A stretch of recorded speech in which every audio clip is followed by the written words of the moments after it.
नमस्ते। क्लास शुरू करते हैं। हमने अपनी लास्ट क्लास में जो पढ़ा था वो था हेलो एरीन या एरिल हैलाइड के रासायनिक गुण, हेलो एरीन या एरिल हैलाइड के रासायनिक गुण। तो इसमें हमने हेलो एरीन की रासायनिक अभिक्रियाओं के बारे में बात की थी, जिसमें हमने पहली अभिक्रिया जो पढ़ी थी वो थी बेंजीन वलय पर।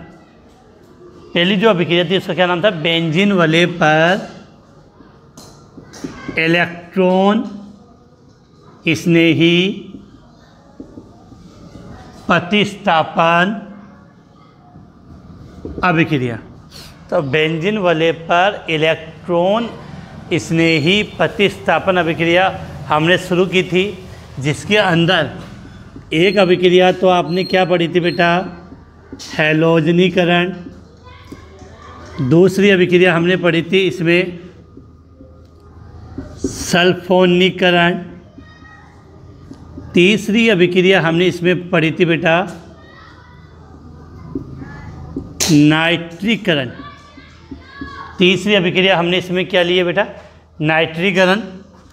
और नंबर 4 पे आपने अभिक्रिया पढ़ी थी इसमें फिडेल क्राफ्ट अभिक्रिया। और फिडेल क्राफ्ट अभिक्रिया भी 2 प्रकार की थी।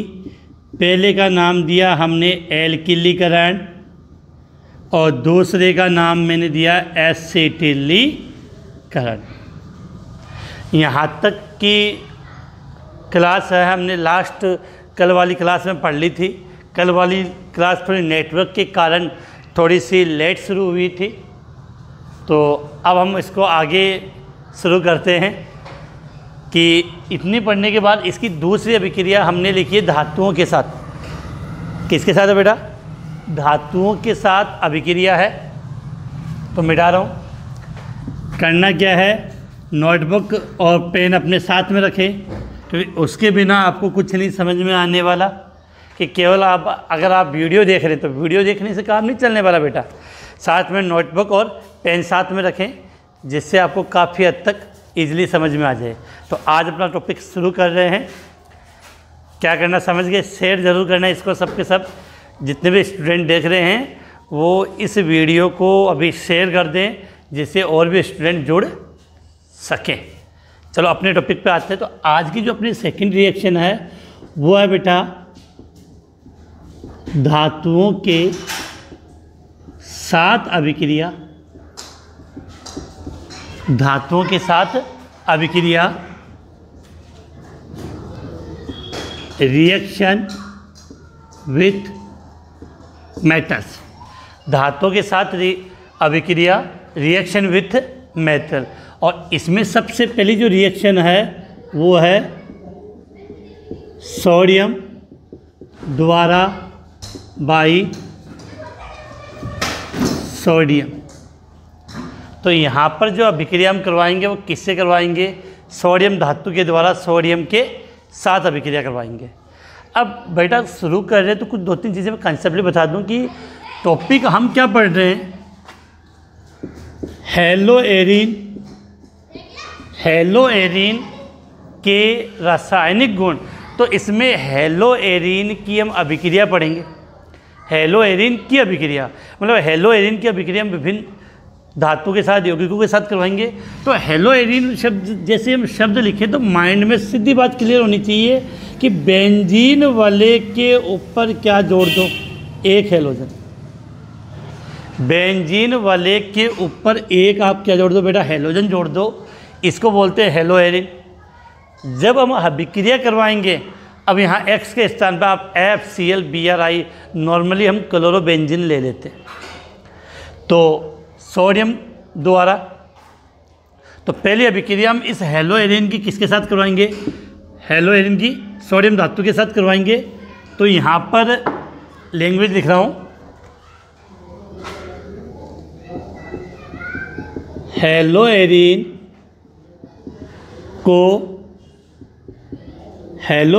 को सोडियम धातु के साथ, हेलोएरिन को सोडियम धातु के साथ ईथर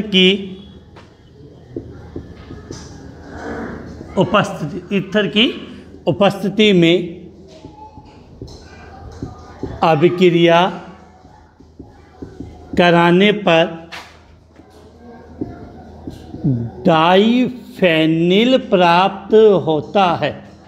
अभिक्रिया कराने पर डाइफेनिल प्राप्त होता है। फिर से रिपीट कर रहा हूँ, हेलोएरिन की अभिक्रिया, किसकी अभिक्रिया हम बात कर रहे हैं, हेलोएरिन की अभिक्रिया सोडियम धातु के साथ ईथर की उपस्थिति में करवाया तो अपना उत्पाद क्या प्राप्त हुआ, बाइफेनिल, या इसको हम बोलते हैं डाइफेनिल। हमें उत्पाद के रूप में क्या प्राप्त हुआ बेटा, डाइफेनिल।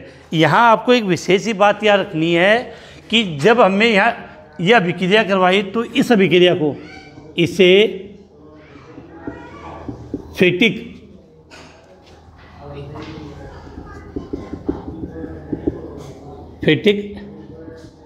रिएक्शन, इसे फिटिक अभिक्रिया कहते हैं। कौन सी अभिक्रिया कहते हैं बेटा, फिटिक अभिक्रिया। अब थोड़ा सा बेटा मैं पहले वाली क्लास में जाना चाहूँगा, जहाँ आपने यहाँ लिख रहा हूँ, अगर याद हो तो पहले वाली की बात कर रहा हूँ कि आपको याद हो तो आपने एल्किल हैलाइड की अभिक्रिया सोडियम धातु के साथ करवाई थी। एल्किल हैलाइड की अभिक्रिया सोडियम धातु के साथ करवाई थी और आपको एल्केन प्राप्त हुआ था, और आपने उस अभिक्रिया को वुड्स अभिक्रिया, शब्द बोर्ड पे लिख दिया, नाम दिया था। बड़ा सेम रिएक्शन है, बस वुड्स अभिक्रिया और फिटिक अभिक्रिया में इतने अंतर है कि वुड्स अभिक्रिया में आपने एल्किल हैलाइड काम में लोगे, जबकि फिटिक अभिक्रिया में क्या लोगे, हेलोएरिन। हेलोएरिन तो सेम रिएक्शन है, तो थोड़ा सा याद रखें। अब एक चीज़ और, इस अभिक्रिया में जो आपका उत्पाद प्राप्त होता है वो क्या है बेटा, डाइफेनिल। अब फेनिल का मतलब समझाता हूँ मैं आपको, गौर से समझना। ये बेटा बेंजीन वाले बोलते हो आप इस स्ट्रक्चर को, ये क्या बनाया मैंने, बेंजीन वाले। और बेंजीन वाले के प्रत्येक कार्बन पर एक हाइड्रोजन होता है, बेंजीन वाले के प्रत्येक कार्बन पे एक हाइड्रोजन होता है। मैंने कहा अगर अपनी इच्छा है तो उस हाइड्रोजन को प्रदर्शित कर दो, अन्यथा रहने दो। तो इन सब पे एक हाइड्रोजन है, तो मैंने इस कार्बन पे एक हाइड्रोजन प्रदर्शित कर दिया। तो फॉर्मूला तो वही रहेगा कि इसका फॉर्मूला क्या है, C6H6। अब क्या होता है कि अगर इस बेंजीन वाले से यहाँ से एक हाइड्रोजन बाहर निकल गया, इस बेंजीन वाले से एक हाइड्रोजन बाहर निकल गया, ये तो यहाँ वाला हाइड्रोजन बाहर निकल गया, तो इस कार्बन की ये वैलेंसी फ्री रह गई कि यहाँ से ये हाइड्रोजन बाहर निकलेगा तो इस कार्बन की जो वैलेंसी फ्री रह गई 1 2 3 हुई, तो यह वैलेंसी जो फ्री है उसको मैंने यहाँ शो कर दिया। अब यहाँ से इसमें से एक हाइड्रोजन बाहर निकलने का मतलब एक हाइड्रोजन कम हो गया, तो इसका फॉर्मूला क्या हुआ, C6H5 और वैलेंसी, C6H5 वैलेंसी। तो नॉर्मली जो इसको तो आप क्या बोलते हो बेटा, बेंजीन, और C6H5 बोलते हैं, उसके लिए हम क्या बोलते हैं, फेनिल। रट लेना, क्या बोलेंगे हम बेटा, फेनिल नाम देंगे इसको। अब फेनिल नाम दिया है तो अब बेटा डाइफेनिल, इस प्रकार की दो बेंजीन वाली संरचना आपस में जुड़ जाए और उनके मध्य सिग्मा बंध बन जाए, तो उस स्ट्रक्चर को हम क्या बोलते हैं, बाई या डाइफेनिल। क्या बोलते हैं, डाइफेनिल। तो समझ में आ गया इस फेनिल का मतलब क्या होता है, C6H5। या ऐसे मान लो आप बेंजीन तो IUPAC में बोल देते। बेंजीन को अगर साधारण नामकरण में बोलना हो, बेंजीन को साधारण नामकरण में बोलेंगे तो बहुत बार हम शब्द क्या काम में लेते हैं, फेनिल। एक दो एग्जांपल समझा रहा हूँ मैं इसके, समझना। जैसे ये रिएक्शन थी, इसमें मैंने क्या किया, हेलोएरीन में इस बेंजीन वाले पे Cl जोड़ दिया, इसको आप क्या बोलते हो, क्लोरोबेंजीन। क्लोरोबेंजीन। अब देखो बेटा, यहाँ इसी संरचना को हम अपनी भाषा में चाहें तो फेनिल क्लोराइड भी बोल सकते हैं, फेनिल क्लोराइड। क्योंकि जैसे यहाँ पे एक Cl जोड़ा तो यहाँ से एक H बाहर गया तो C6H5 हो गया, C6H5 को फेनिल नाम दिया और Cl के लिए क्लोराइड। तो इस स्ट्रक्चर को हम क्लोरोबेंजीन, वो तो नॉर्मली हम बोलते हैं, आप चाहो तो फेनिल क्लोराइड भी बोल सकते हो। इसकी क्रिया किससे करवाई, सोडियम धातु के साथ। तो अगर आपको वुड्स अभिक्रिया, जो पहले वाली अभिक्रिया याद होगी, तो हमने वहाँ पर एल्किल हैलाइड के 2 अणु लिए थे। तो यहाँ पर क्लोरोबेंजीन या आप इसको बोल रहे हो फेनिल क्लोराइड, इसके 2 अणु ले लो। तो दूसरा वाला मैं यहाँ लिख रहा हूँ Cl, ये बेंजीन वाले ले लिया। अब आपने क्या किया, ईथर की उपस्थिति में, ईथर की उपस्थिति में इसकी अभिक्रिया करवाई। तो सोडियम के मैंने 2 अणु लिए, तो यहाँ से दो Na और 2 Cl बाहर चले गए, दोनों 2 Na और 2 Cl बाहर चले गए, और दोनों बेंजीन वाले सिग्मा बॉन्ड का मतलब एक सिंगल बंध के द्वारा जुड़ गए। तो क्या स्ट्रक्चर बनेगी,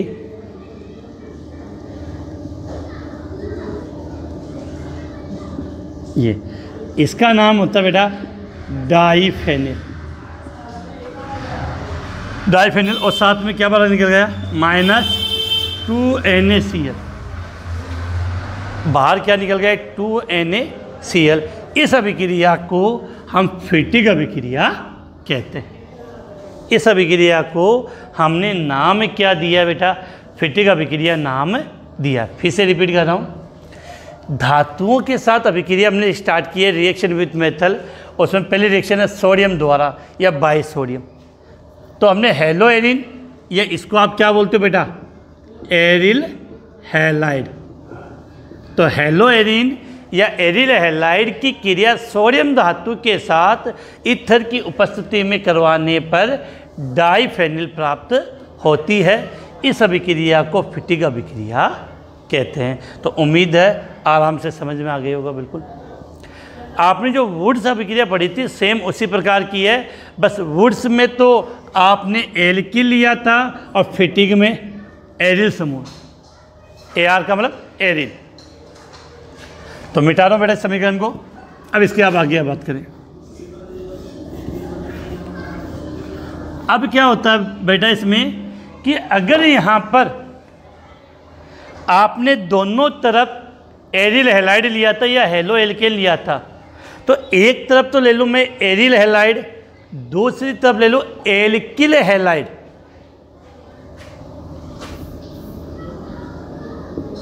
यदि एरिल हैलाइड की क्रिया, एरिल हैलाइड की क्रिया एल्किल हैलाइड के साथ, एरिल हैलाइड की क्रिया एल्किल हैलाइड के साथ, एल्किल हैलाइड तथा सोडियम के साथ ईथर की उपस्थिति में कराने पर, अब देखो बेटा क्या होगा, यहाँ से एरिल जुड़ेगा और यहाँ से एल्किल जुड़ेगा। एरिल का मतलब बेंजीन वाले, तो बेंजीन वाले पे क्या जुड़ जाएगा, एल्किल। उपस्थिति में कराने पर एल्किल बेंजीन प्राप्त होता है। अब देखो बेटा आपको याद हो, एल्किल टू एल्किल हैलाइड आप कौन सी अभिक्रिया में लेते थे बेटा, वुड्स अभिक्रिया में। एरिल हैलाइड आप कौन सी अभिक्रिया में ले रहे हो, फिटिक अभिक्रिया में। अब यहाँ आप दोनों एक साथ ले रहे हो तो अभिक्रिया का नाम भी दोनों के साथ, तो इस अभिक्रिया को बेंजीन, एल्किल बेंजीन प्राप्त होता है। इस अभिक्रिया को वुड्स फिटिग अभिक्रिया, इस अभिक्रिया को वुड्स फिटिग अभिक्रिया कहते हैं। अब समझो, एरिल हैलाइड का मतलब मैंने क्या लिख दिया, एरिल हैलाइड को हम किससे रिप्रेजेंट करते हैं बेटा, ArX, AR का मतलब एरिल एरोमेटिक। फिर सोडियम धातु, अब क्रिया किसे, एल्किल हैलाइड से, एल्किल हैलाइड से। तो एल्किल हैलाइड को आप किससे रिप्रेजेंट करते हो, RX से। एल्किल हैलाइड को आप किससे रिप्रेजेंट करते हो, RX से। तो यहाँ पर आ गया आपका X, इसको उल्टा लिखो, यहाँ पे लिख दिया X और यहाँ पे R, किसकी उपस्थिति में, ईथर की उपस्थिति में। तो सोडियम के कितने परमाणु लिए, 2। सोडियम के कितने परमाणु लिए, 2। तो यहाँ से 2 Na के साथ 2X अलग हो गए। इस एरिल के साथ क्या जुड़ गया, R, तो इसको नाम दे दिया ArR प्लस 2 NaC, या X लिया तो यहाँ हो जाएगा 2 NaX। तो ये अपना प्राप्त हो गया। तो ये तो प्रतीक के रूप में था। अब इसका एक एग्जाम्पल समझ लेते। जैसे यहाँ मैंने ले लिया एरिल हैलाइड के रूप में बेंजीन वाले के ऊपर Cl, तो क्या बन गया, क्लोरोबेंजीन। क्या बन गया, क्लोरोबेंजीन। इसकी क्रिया वही 2 Na प्लस, अब यहाँ पर R के स्थान पे और Cl के स्थान पे एक सिंपल सा कंपाउंड ले लेते हैं हम, मेथिल हैलाइड या मेथिल क्लोराइड। तो मेथिल क्लोराइड को हम कैसे लिखेंगे, ClCH3। क्या नाम है बेटा इसका, मेथिल क्लोराइड। क्या लिख रहे हैं, मेथिल क्लोराइड। अब आगे समझिए, किसकी उपस्थिति में, ईथर की उपस्थिति में। तो यहाँ से एक Cl, यहाँ से 2 Na और यहाँ से Cl, तो क्या बाहर चला गया, -2 NaCl। क्या बाहर गया, -2 NaCl। अब देखो, इस बेंजीन वाले के ऊपर क्या जुड़ जाएगा, CH3। इस बेंजीन वाले के ऊपर क्या जुड़ जाएगा, CH3। तो मैंने इस बेंजीन वाले के ऊपर CH3 जोड़ दिया और इस अभिक्रिया को मैंने, जो ये प्राप्त हुआ है बेंजीन वाले के ऊपर CH3, क्या नाम दिया इसको, टोलुइन। या इसको आप क्या बोल सकते हो, CH3 को मेथिल और उसका नाम होता है बेंजीन, तो मेथिल बेंजीन प्राप्त हो गया। तो ये थी आपकी सोडियम के द्वारा। तो सोडियम के द्वारा आप डायरेक्ट माइंड में याद करना, क्योंकि एग्जाम में नेम रिएक्शन है, वुड्स अभिक्रिया, फिटिग अभिक्रिया और वुड्स फिटिग अभिक्रिया। बेटा ये तीनों की तीनों अभिक्रिया इंपॉर्टेंट है, और जो वुड्स अभिक्रिया, फिटिग अभिक्रिया है, 1 साल छोड़ के 1 साल बोर्ड एग्जाम में हर बार पूछी जाती है। तो उम्मीद है कि इतना आपको समझ में आ गया होगा। अब बेटा प्रश्न क्या आते एग्जाम में सुन लेना।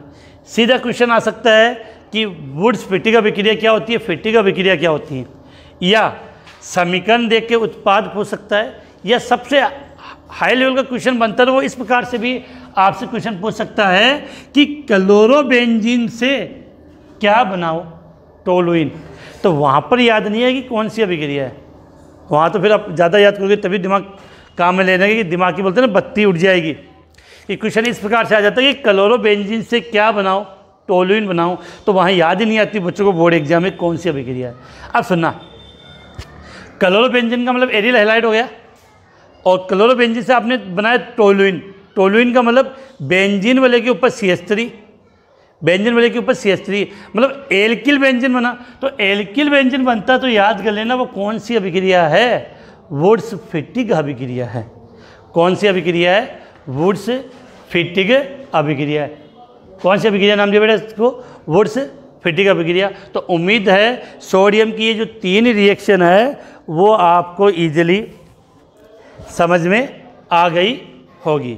अब आगे बात करें तो ये अभिक्रिया तो बेटा किसके साथ हमने लिखी थी, कॉपर के साथ, सॉरी सोडियम के साथ। अब नंबर 2 सेकेंड जो रिएक्शन आएगी वो आएगी कॉपर के साथ। सेकेंड किसके साथ आएगी? कॉपर के साथ।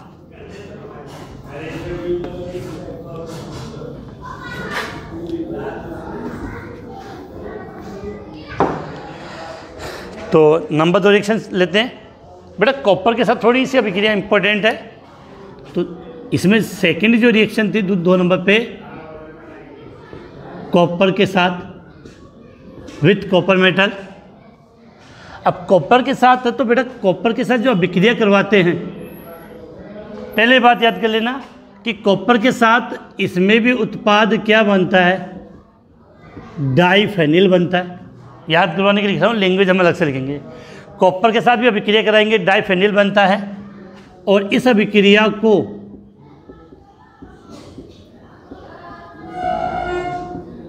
उल्मान अभिक्रिया कहते हैं।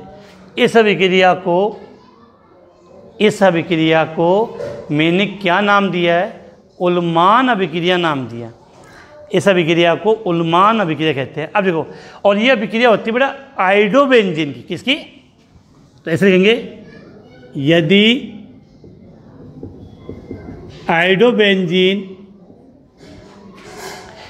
आइडोबेंजीन को कॉपर चूर्ण के साथ गर्म करने पर, यह अभिक्रिया करवा दी, आइडोबेंजीन को कॉपर चूर्ण के साथ गर्म करने पर डाइफेनिल प्राप्त होता है। आइडोबेंजीन को कॉपर चूर्ण के साथ गर्म करने पर डाइफेनिल प्राप्त होता है। इस अभिक्रिया को उल्मान अभिक्रिया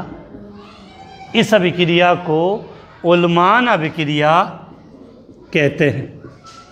बेटा अभिक्रिया बहुत ईजी, कोई हार्ड नहीं है। अभिक्रिया आप किससे करवा रहे हो बेटा? आइडोबेंजीन से। तो पहले तो अपने माइंड में याद क्या करना है, क्योंकि मैंने कहा कि भूल जाओगे, एग्जाम में क्वेश्चन आता है उल्मान अभिक्रिया। तो याद करना, उल्मान अभिक्रिया में आइडोबेंजीन से आपका क्या बनता है? डाइफेनिल।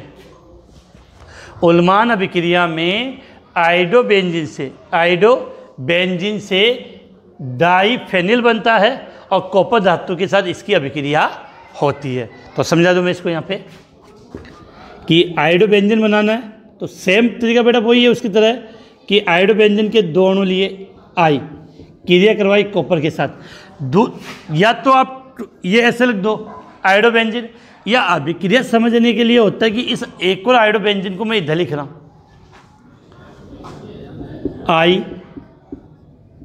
आइडोबेंजीन। क्या नाम है इसका बेटा? आइडोबेंजीन। या इसको क्या बोल सकते हो आप? Phenyl iodide. क्या बोल सकते हो बेटा इसको? Phenyl iodide.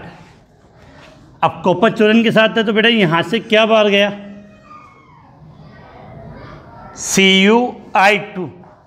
कॉपर की वैलेंसी 2 होती है, तो CuI2 बाहर चला गया, और दोनों बेंजीन वाले आपस में जुड़ गई है। तो दोनों बेंजीन वाले को मैंने यहाँ पे जोड़ दिया, प्लस CuI2। क्या लिख दिया बेटा? Plus CuI2। अब यहाँ पर आपको एक थोड़ा सा मैं समझा दूँ, कंडीशन क्या करनी है कि इसको हमने यहाँ पे गर्म किया था। अब देखो, इसका नाम आपने दे दिया डाइफेनिल, बच्चे रट लेते हैं। अब एग्जाम में बहुत बार बच्चों से कंफ्यूज करवाने के लिए सीधा क्वेश्चन इस प्रकार से आता है बेटा, ये बेंजीन वाले थी, ये आइडोबेंजीन, तीर के निशान पे कॉपर चूर्ण और साथ में गर्म, बस। अब यह तुरंत माइंड काम में करना चाहिए। ऐसे आएगा, बोलो उत्पाद की पहचान कीजिए। या तो उल्मान अभिक्रिया किसे कहते हैं, ये क्वेश्चन आ जाए, या तो उल्मान अभिक्रिया किसे कहते हैं, इसका क्वेश्चन आ जाए, या आपसे एक सीधा क्वेश्चन अगला ये पूछ सकता है कि इस प्रकार से आइडोबेंजीन, तीर के निशान पे कॉपर चूर्ण और इसको गर्म का निशान। अब बताओ उत्पाद क्या बनेगा। तो बेटा जब तक आप इसको ढंग से ऐसे याद नहीं करोगे कि आइडोबेंजीन कॉपर चूर्ण के साथ डाइफेनिल प्राप्त हुआ, नाम उल्मान अभिक्रिया, तब तक इन प्रश्नों को आप नहीं कर पाओगे। तो दूसरी अभिक्रिया मैंने आपकी किसके साथ करवाई है? कॉपर चूर्ण के साथ, कॉपर के साथ। तो उम्मीद है इसमें भी आपने क्या प्राप्त किया है? डाइफेनिल। तो समझ में आ जाएगा। अब देखो आगे बात करें। बड़ा ऑर्गेनिक रिएक्शन आपको इजी लगती होगी कि ऐसा लग रहा होगा कि सर बता रहे बिल्कुल समझ में आ गई। बेटा समझ में आने से काम नहीं चलेगा, बिल्कुल याद होनी चाहिए। बहुत बार हमने ये देखा है कि बच्चे क्या करते हैं, बोले सर याद है, लेकिन जब उनसे हम क्वेश्चन पुटअप करते हैं तो उनको याद ही नहीं आती अभिक्रिया कौन सी है। तो बेटा बार बार लिखकर ये जो समीकरण लिखता हूँ ना मैं, इस समीकरण की सबसे ज़्यादा वैल्यू है। ये जो समीकरण लिखी है इस समीकरण की सबसे ज़्यादा वैल्यू है। अधिकांश बच्चे तो ये नहीं, मैंने कहा कि बहुत से बच्चे ऐसे होते हैं जो अब जैसे अब क्लास चल रही है और आज सडनली उसने फर्स्ट बार या सेकंड बार मेरी क्लास अटेंड की है, तो उनको ये पता नहीं चलेगा कि एल्किल हैलाइड क्या है, एरिल हैलाइड क्या है। तो कंटिन्यू जब आप देखोगे तब जाके आपको समझ में आएगा कि इनका महत्व क्या है, ये क्या मतलब है। आगे बात करें। तीसरी अभिक्रिया बेटा इन्होंने करवाई है मैग्नीशियम के साथ। तो नंबर जो 3 रिएक्शन है अगर उसकी बात हम करें तो तीसरी अभिक्रिया है आपकी, वो किसके साथ है? मैग्नीशियम धातु के साथ है। तो बात कर लेते हैं।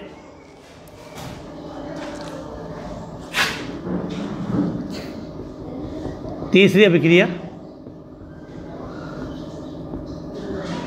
मैग्नीशियम के साथ। तीसरी अभिक्रिया मैंने किसके साथ लिखी है? मैग्नीशियम के साथ लिखी है। अब बेटा अगर आपको याद हो, क्योंकि ये इनमें से काफ़ी रिएक्शन हमने एल्किल हैलाइड में पढ़ी थी, अगर आपको याद हो तो हमने वहाँ ये पढ़ा था कि एल्किल हैलाइड की क्रिया, पहले वाली अभिक्रिया की बात करूँ मैं, एल्किल हैलाइड की क्रिया मैग्नीशियम के साथ सूक्ष्म ईथर की उपस्थिति में करवाया तो उत्पाद क्या बना? मैंने कहा था कि अगर मैग्नीशियम आ जाए, इसको बीच में बैठने की आदत है, बीच में कहीं पर भी हो उन दो आदमियों के बीच में जाके बैठेगा तो ये मैग्नीशियम क्या करता है? इन दोनों के बीच में आ जाता है, इन दोनों के बीच में आकर बैठ जाता है। तो क्या बनेगा? RMgX। याद आया? जब हमने एल्किल हैलाइड लिया था तो एल्किल हैलाइड की क्रिया हमने जब मैग्नीशियम धातु के साथ सूक्ष्म ईथर की उपस्थिति में करवाई तो जो मैग्नीशियम है वो कहाँ बैठ गया बेटा? इनके बीच में। अब दोनों के बीच में बैठा तो इसका नाम क्या दिया था आपने? Alkyl magnesium halide. नाम क्या दिया था आपने? Alkyl magnesium halide.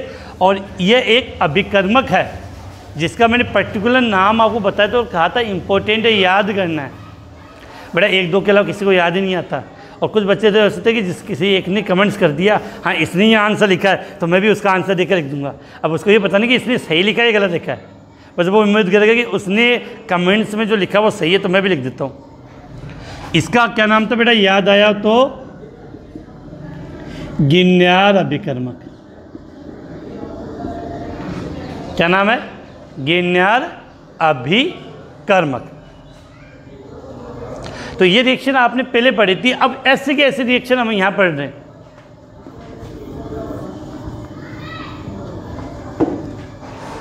लिख रहा हूं बेटा लैंग्वेज में। एरिल हैलाइड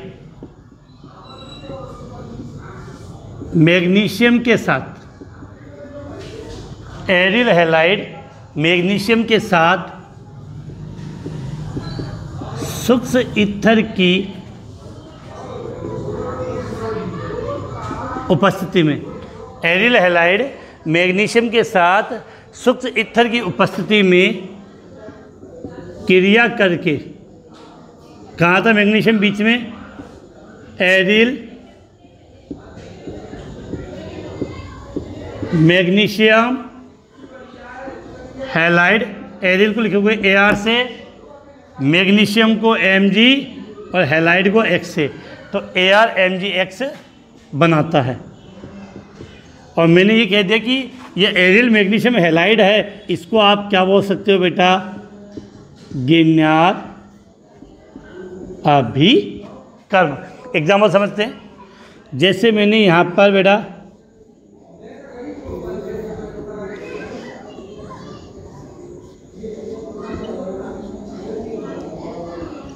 ये क्या लिया, ब्रोमोबेंजीन क्रिया मैग्नीशियम के साथ शुष्क ईथर की उपस्थिति में, तो मैग्नीशियम यहाँ आ जाएगा।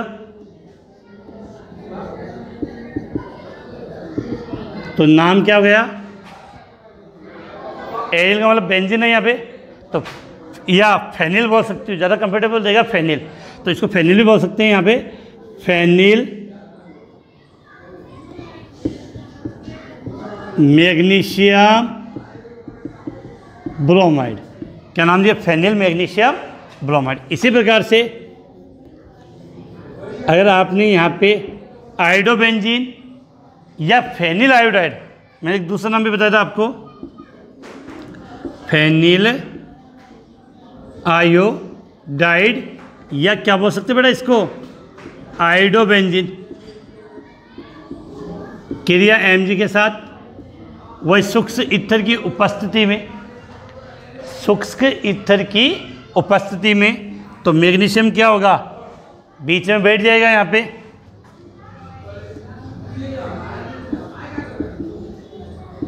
आई नाम क्या हो जाएगा, phenyl magnesium iodide, phenyl magnesium iodide.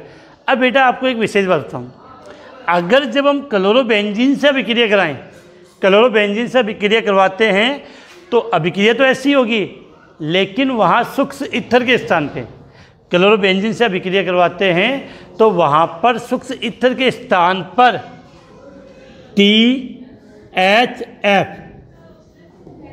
THF नाम होता है टेट्रा हाइड्रोफ्यूरेन, ये काम में लेंगे, क्योंकि बहुत से जगह आपको ये लिखा मिलेगा THF, क्या लिखा मिलेगा, THF, तो THF का पूरा नाम टेट्रा हाइड्रोफ्यूरेन, THF का पूरा नाम टेट्रा हाइड्रोफ्यूरेन।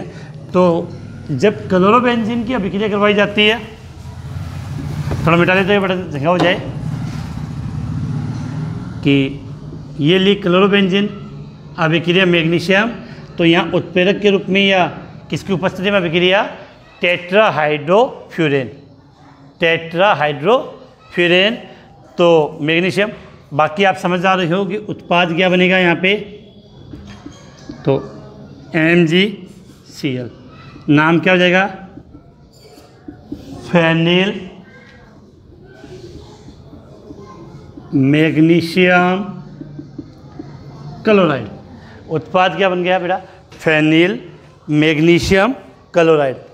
अब फेनिल मैग्नीशियम क्लोराइड जो बन गया है, तो ये तो थी आपकी कौन सी धातु के साथ, मैग्नीशियम धातु के साथ अभिक्रिया, किसके साथ अभिक्रिया करवाई है, मैग्नीशियम धातु के साथ आपने ये अभिक्रिया करवाई है। तो धातु के साथ जो आपने अभिक्रिया लिखी है, धातु के साथ जो आपने अभिक्रिया लिखी है वो कौन कौन सी थी, एक सोडियम धातु के साथ, तो इसमें दो अभिक्रिया पढ़ ली थी आपने, फिट्टिक अभिक्रिया और वुड्स फिट्टिक अभिक्रिया, दूसरी कॉपर के साथ तो उल्मान अभिक्रिया, और तीसरी मैग्नीशियम के साथ, तो याद करना एरिल मैग्नीशियम हैलाइड बनता है, जिसको आप क्या बोलते हो बेटा, गिरनार अभिकर्मक, जिसको आपने क्या नाम दिया है, गिरनार अभिकर्मक नाम दिया। इसके बाद बेटा इसके आगे की अभिक्रिया बात करें हम, तो आगे अभिक्रिया है, तो ये तो हो गई सब धातु के साथ। नेक्स्ट हम लेते हैं इसकी अपचयन अभिक्रिया। कौन सी अभिक्रिया बेटा, अपचयन अभिक्रिया। तो तीसरी रिएक्शन है इसकी, थर्ड रिएक्शन थी, वो है अपचयन, इंग्लिश में बोलेंगे तो बेटा रिडक्शन। अच्छा क्वेश्चन बनता है कि अपचयन अभिक्रिया या रिडक्शन अभिक्रिया, अपचयन अभिक्रिया या रिडक्शन अभिक्रिया, अपचयन अभिक्रिया या रिडक्शन अभिक्रिया। अब बात करें तो बेटा इसमें होता क्या है कि हेलोएरिन का अपचयन, हेलो एरिन का अपचयन क्षार तथा, कोई भी बेस हो सकता है, क्षार हो सकता है, तो हेलो एरिन का अपचयन क्षार तथा निकिल एल्यूमिनियम, निकिल एल्यूमिनियम मिश्र धातु, क्या बात करें हम, निकिल एल्यूमिनियम जो मिश्र धातु होती है, निकिल एल्यूमिनियम मिश्र धातु होती है के द्वारा किया जाता है कि हेलो एरिन का अपचयन क्षार तथा निकिल एल्यूमिनियम मिश्र धातु से करने पर बेंजीन प्राप्त होता है। ये याद कर रखना इंपॉर्टेंट है कि हेलो एरिन का अपचयन, अपचयन किससे करवाने, क्षार और निकिल एल्यूमिनियम मिश्र धातु के साथ करने पर बेंजीन प्राप्त होता है। तो इसको समझने की कोशिश करते हैं। जैसे मैंने एक एग्जांपल ले लिया यहाँ क्लोरोबेंजीन, ठीक है बेटा, अपचयन किससे कर रहे हैं, निकिल एल्यूमिनियम, क्षार के रूप में क्या ले लिया, NaOH। अब बेटा मैंने आपको एक रिएक्शन पहले ही बता दी, आपको ऐसे ही याद करना है कि जब अपचयन होता है तो आपके पास ये जो निकिल एल्यूमिनियम है इनसे में हाइड्रोजन ही तो प्राप्त होता है। तो जब अपचयन होगा तो वहाँ आपके पास हाइड्रोजन फुल होता है, तो यहाँ मैंने 2 हाइड्रोजन लिख दिए। अब बेटा अगर इस क्लोरोबेंजीन को अगर ढंग से आप फॉर्मूले में लिखना चाहो तो इसका फॉर्मूला ये होता है C6H5Cl। क्या लिखा मैंने, ये क्लोरोबेंजीन है, इसको मैं कैसे लिख सकता हूँ, C6H5Cl। अब देखो बेटा यहाँ कितने H है, 2, तो एक H और एक Cl, वो तो HCl बाहर चला गया। अब जब जैसे यहाँ से Cl बाहर गया तो ये चला गया, तो क्या बचा, C6H5, ये एक वैलेंसी फ्री हो गई। उस वैलेंसी पर यह हाइड्रोजन जुड़ जाएगा, उस वैलेंसी पर हाइड्रोजन जुड़ जाएगा। तो जब हाइड्रोजन जुड़ जाएगा तो यहाँ हाइड्रोजन कितने हो जाएंगे, 6, तो क्या बन गई, बेंजीन वाले। तो इस स्ट्रक्चर को हम इस प्रकार से बना देते हैं, बेंजीन वाले के ऊपर H। अब आपको पता है कि इस H को आप प्रदर्शित करो या ना करो, इससे कोई इफेक्ट नहीं होता। इसे हमने क्या नाम दे दिया, बेंजीन। और ये जो आपने लिखा है क्या है, क्लोरोबेंजीन, क्लोरोबेंजीन। तो याद रखना है कि अगर हमने हेलो एरिन का अपचयन किया है, हेलो एरिन का अपचयन इनकी उपस्थिति में किया है, तो हमें उत्पाद के रूप में बेंजीन प्राप्त होगा। उत्पाद के रूप में क्या प्राप्त होगा, बेंजीन प्राप्त होता है। और कभी क्वेश्चन को टफ करना हो तो वो इस प्रकार से क्वेश्चन दे देगा आपको कि क्लोरोबेंजीन से बेंजीन बनाओ। अब एक बच्चे ने अभी लग रहा कह रहे हैं कि सर ये क्या टफ हुआ, ये तो बहुत ईजी बना लेंगे। बेटा ये अभी मैंने ये समीकरण लिखी है, तब इसके नीचे आपके लिखा हुआ है, तब आपको लग रहा है कि बिल्कुल ईजी है कि क्लोरोबेंजीन से बेंजीन बनाने में प्रॉब्लम क्या है, क्लोरोबेंजीन से बेंजीन बनाने में प्रॉब्लम क्या है। लेकिन जब ये समीकरण मिट जाएगी 3 दिन बाद में जब पूछूंगा इसके बारे में, तो याद ही नहीं आएगा कि वहाँ कौन से समीकरण लागू होगी। तो याद रखना, क्लोरोबेंजीन से हम बेंजीन बना रहे हैं, तो हमने वहाँ पर हमने उस क्लोरोबेंजीन का क्या कर दिया बेटा, अपचयन। क्लोरोबेंजीन का क्या कर दिया, अपचयन कर दिया, और अपचयन कर दिया तो बेंजीन प्राप्त हो गए। तो इस प्रकार से आज हमने 2 विक्रियाएं पढ़ ली, एक पढ़ ली थी धातुओं के साथ, दूसरी हो गई अपचयन। अब बेटा इसकी लास्ट जो विक्रिया है नंबर 4, लास्ट जो नंबर 4 विक्रिया है वो आती है इसकी हेलो एरिन की नाभिक स्नेही प्रतिस्थापन अभिक्रिया। जो नंबर 4 और जो नंबर 4 चौथी रिएक्शन है, क्या नाम है, नाभिक स्नेही प्रतिस्थापन अभिक्रिया। और जो बच्चे रेगुलर पढ़ रहे हैं उनको मैंने कंटिन्यू पता होगा कि एल्किल हैलाइड है, उसकी तो सबसे मुख्य अभिक्रिया कौन सी होती है, एल्किल हैलाइड, या जिसको आप बोलते हो हेलो एल्केन। एल्किल हैलाइड, ये क्या बोलते हैं, हेलो एल्केन। कुछ बच्चे बोलेंगे सर एक तो फ़ोन पे हेलो हेलो सुनना था, अब एक ये हेलो सुनते सुनते परेशान हो गए। बेटा 3-4 दिन और सुनना पड़ेगा, उसके बाद चैप्टर समाप्त है, बाद में हम हेलो नहीं करेंगे, बाद में फ़ोन वाला ही हेलो चलेगा। तो बात करें नाभिक स्नेह प्रतिस्थापन अभिक्रिया, तो हेलो एल्केन या एल्किल हैलाइड की तो मुख्य अभिक्रिया होती है, लेकिन मैंने बताया था पहले वाली क्लासों में कि एरिल हैलाइड होता है, या आप क्या बोलोगे हेलो एरिन, वो इस नाभिक स्नेह प्रतिस्थापन अभिक्रिया के प्रति कम क्रियाशील होता है। वो इन नाभिक स्नेह प्रतिस्थापन अभिक्रिया के प्रति कम क्रियाशील होता है।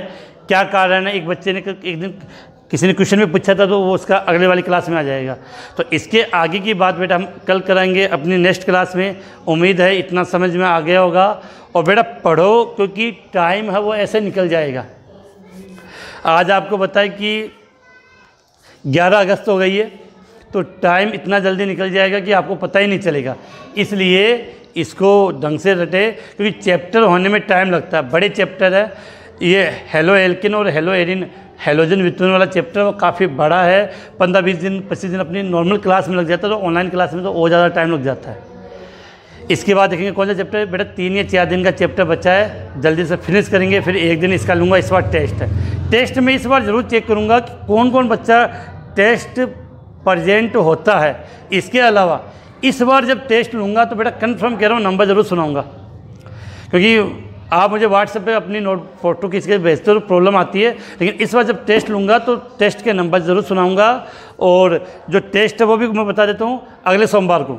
अब जब सोमवार आएगा, लगभग 17 तारीख का सोमवार होगा, तो 17 तारीख को इस चैप्टर का टेस्ट रहेगा। तो जब तक आपके पास 5-6 दिन है, कुछ बच्चे होंगे जिन्होंने बीच में क्लास अटेंड की होगी, तो कोई बात नहीं बेटा, जहाँ से आपने जितना पढ़ा उतने का टेस्ट दे देना। और अभी आपके पास 5-6 दिन का टाइम है, 5-6 दिन का टाइम है, तो आप पहले वाले वीडियो देख सकते हैं। और जैसे मेरी क्लास की एंडिंग होगी तो आपको यहाँ 3-4 वीडियो लिखे हुए नज़र आ जाएंगे, और जो इम्पोर्टेंट वीडियो इस चैप्टर के वो यहाँ आपको नज़र आएंगे, तो वो भी आप देख लेना।